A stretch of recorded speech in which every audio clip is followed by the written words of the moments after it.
রাসূলের সাহাবীদের জীবনী পড়ে দেখেন, রিয়েল হিরো। আপনি মোটিভেটেড হবেন, সামনে দিকে এগিয়ে যাবেন, কেউ আপনার সামনে দাঁড়াবে না।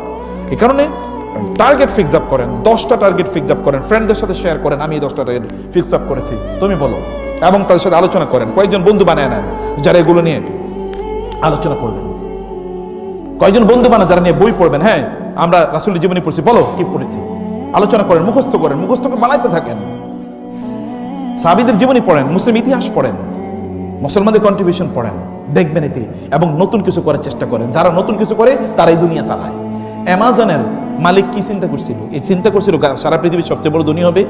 অ্যামাজন কি ইন্টারনেটে জিনিস বেচবে, ইন্টারনেটে আবার জিনিস বেচে নাকি, কি রে কয়, কিন্তু সারা পৃথিবীতে সবচেয়ে বেশি ব্যবসা করতেছে। আলিবাবা চিন্তা করছে কি, ইন্টারনেটে তো জিনিস বেচবা, আপনার জিনিসে কিন্তু কোনো কিছু না, এটা কি জাস্ট একটা প্লেসমেন্ট, একটা ওয়েবসাইটের মতো, এদের বাইরে তো কিছু না, এটা প্লেসমেন্ট। আপনার জিনিস বেচবেন, মার্কেট প্লেস এনে বানাই দিয়েছে। আপনি মার্কেট প্লেস থেকে এবার হাজার কোটি টাকা না, হাজার না, লক্ষ কোটি টাকা ইনকাম করে নিয়ে গেছে। ফেসবুক কি করছে, লোকটা একটা অ্যাপসই তো বানাইছে।